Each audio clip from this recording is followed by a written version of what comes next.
Section 1. Opening. Komentar yang membuat semuanya dimulai. Di video short saya sebelumnya banyak yang berkomentar tentang lucid dream. Ada yang bilang mereka pernah sadar kalau mereka sedang bermimpi. Ada yang mengaku pernah terjebak di dalam mimpi berulang kali. Dan ada juga yang bilang mereka pernah melihat sosok yang sama saat tidur.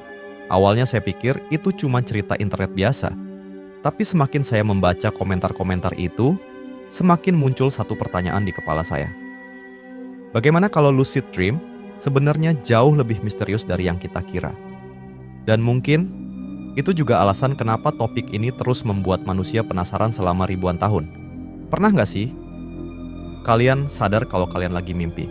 Bukan cuma mimpi biasa, tapi benar-benar sadar sampai kalian bisa mengontrol apa yang terjadi di dalamnya. Bisa terbang, berpindah tempat, bahkan menciptakan dunia sendiri. Tapi sekarang, coba pikirkan sebentar. Kalau suatu hari kalian sadar bahwa dunia di sekitar kalian sebenarnya hanyalah mimpi, apa kalian akan langsung bangun? Section 2. Sejarah lucid dream dan hubungannya dengan inception. Fenomena ini disebut lucid dream, dan percaya atau enggak, manusia sudah membicarakannya sejak ribuan tahun lalu. Istilah lucid dream pertama kali dipopulerkan tahun 1913 oleh seorang psikiater Belanda bernama Frederik van Eden. Tapi konsep tentang sadar di dalam mimpi sebenarnya jauh lebih tua. Bahkan Aristotle pernah menulis tentang seseorang yang menyadari bahwa apa yang dilihatnya hanyalah mimpi. Dan di Tibet kuno, para biksu sudah mempraktikkan sesuatu yang mirip lucid dream lewat latihan spiritual bernama dream yoga. Dan yang menarik, kalau manusia sudah membicarakan lucid dream sejak ribuan tahun lalu, kenapa sampai sekarang fenomena ini masih terasa misterius? Kalau kalian pernah menonton Inception, mungkin konsep ini terasa familiar. Di film itu, manusia bisa sadar di dalam mimpi dan memanipulasi dunia mimpi sesuka hati. Yang menarik, banyak ide di film tersebut ternyata memang terinspirasi dari fenomena lucid dream nyata. Section 3. Bukti ilmiah dan awal misteri besar. Tapi pertanyaannya, apakah lucid dream benar-benar nyata? Atau semua ini cuman ilusi otak yang dibesar-besarkan internet? Jawabannya mulai berubah di tahun 1980-an ketika seorang peneliti bernama Stephen LaBerge melakukan eksperimen yang mengubah dunia sains tidur. Dia meminta orang yang sedang bermimpi untuk menggerakkan mata mereka dengan pola tertentu saat mereka sadar di dalam mimpi. Dan anehnya, gerakan mata itu benar-benar terekam di laboratorium. Untuk pertama kalinya dalam sejarah, lucid dream berhasil dibuktikan secara ilmiah. Tapi justru dari sinilah semuanya mulai terasa lebih aneh. Karena sebagian orang mengaku mereka bukan cuma sadar saat bermimpi, tapi bisa mengontrol dunia mimpi hampir sepenuhnya. Ada yang mengaku bisa menciptakan kota, berbicara dengan karakter mimpi, bahkan hidup di dunia yang sama setiap malam. Fenomena ini disebut persistent realm, semacam realitas kedua yang terus berlanjut ketika mereka tidur lagi. Section 4. Sisi gelap lucid dream.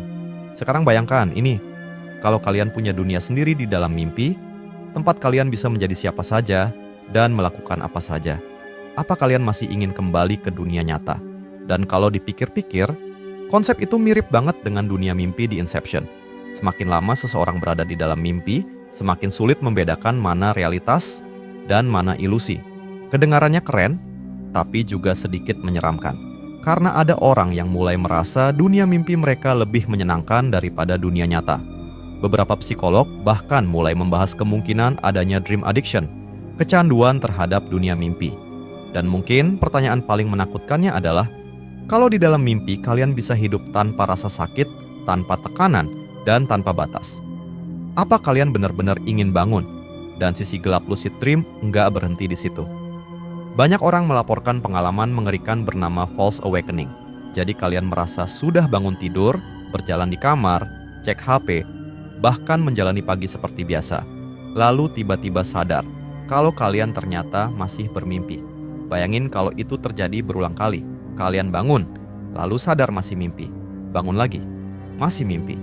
Sampai akhirnya kalian nggak tahu lagi mana kenyataan yang sebenarnya. Section 5. Shadow people, masa kecil, dan ketakutan tentang realitas. Menariknya, Inception juga memainkan ketakutan yang sama. Ketakutan bahwa suatu hari manusia mungkin tidak lagi bisa membedakan mimpi dan kenyataan. Ada juga fenomena sleep paralysis, saat otak sudah sadar tapi tubuh masih tertidur. Banyak orang melihat sosok hitam berdiri di sudut ruangan, sesuatu yang dikenal di internet sebagai shadow people. Dan yang membuat fenomena ini semakin aneh, kenapa begitu banyak orang yang belum pernah saling bertemu, menggambarkan sosok yang hampir sama.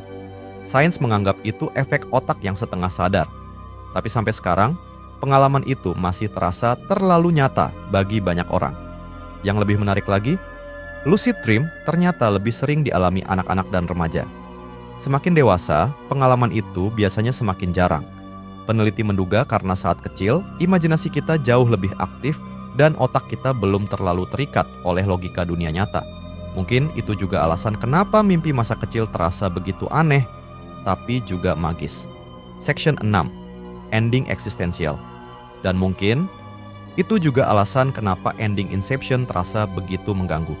Karena sampai filmnya selesai pun, kita tetap nggak pernah benar-benar yakin apakah karakter utamanya sudah bangun atau masih bermimpi. Karena pada akhirnya, lucid dream membuat manusia mempertanyakan satu hal yang sangat menakutkan. Kalau otak manusia bisa menciptakan dunia yang terasa sangat nyata saat kita tidur, bagaimana kita yakin bahwa dunia yang sedang kita jalani sekarang benar-benar nyata? Dan sekarang, saya mau tanya satu hal ke kalian. Kalau suatu hari kalian sadar bahwa hidup ini sebenarnya hanyalah mimpi, apa kalian ingin terbangun atau justru memilih untuk tetap tertidur?